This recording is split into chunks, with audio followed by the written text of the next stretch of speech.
अब चलिए आगे बढ़ते हैं। बिहार से खबर। बिहार के वैशाली शहरी विकास कोऑपरेटिव बैंक लिमिटेड में 85 करोड़ रुपए के एक बड़े लोन फ्रॉड का मामला सामने आया है। ईडी ने इस घोटाले की जांच करते हुए 4 लोगों को गिरफ्तार किया है।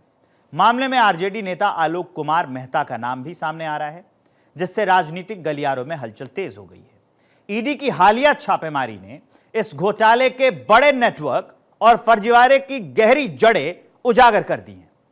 इस फ्रॉड केस में बैंक के तत्कालीन सीईओ विपिन तिवारी को मुख्य आरोपी बनाया गया है। विपिन पर फर्जी लोन अकाउंट के माध्यम से जनता के पैसों की हेराफेरी करने और इसे विभिन्न खातों में ट्रांसफर करने का आरोप है। वहीं विपिन तिवारी के ससुर और इस घोटाले के प्रमुख साजिशकर्ता रामबाबू शांडिल्य ने मनी लॉन्ड्रिंग में विपिन की मदद की। रामबाबू का नाम उत्तर प्रदेश के पूर्वांचल कोऑपरेटिव बैंक के 30 करोड़ रुपए के घोटाले में भी आया था।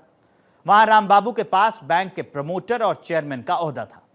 इन दोनों के अलावा नितिन मेहरा और संदीप सिंह पर घोटाले की रकम को छिपाने और मनी लॉन्ड्रिंग में विपिन तिवारी का साथ देने का आरोप है।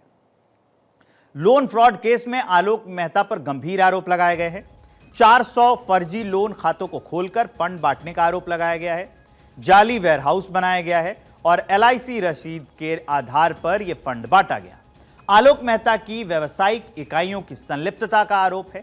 मामला सार्वजनिक धन के गबन और मनी लॉन्ड्रिंग से जुड़ा हुआ है। धन की हेराफेरी और मनी लॉन्ड्रिंग में भी भूमिका की आरोप है, मतलब इन मामलों में भी इनकी भूमिका है, इस बात का भी आरोप है।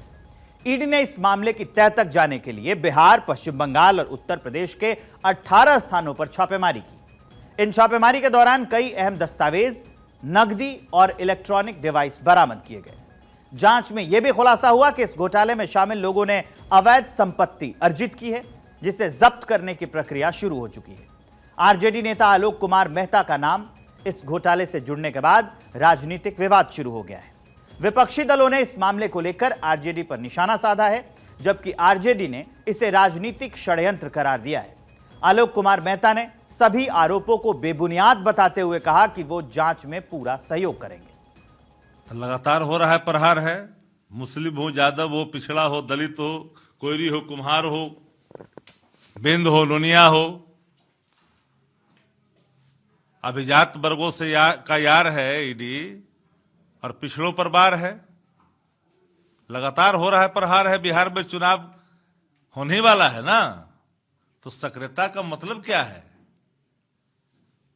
जिनके घर में रंगे हाथ करोड़ों रुपया पकड़े गए, वो केंद्रीय मंत्री बने हुए हैं।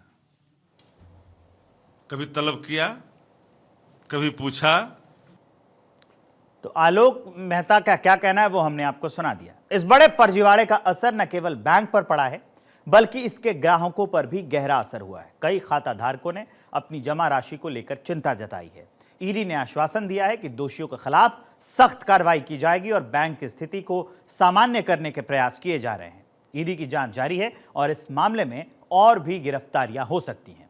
सवाल यह है कि क्या इस घोटाले का राजनीतिक और वित्तीय प्रभाव वैशाली शहर विकास कोऑपरेटिव बैंक को उबारने में मदद करेगा, या ये घोटाला और गहराता जाएगा?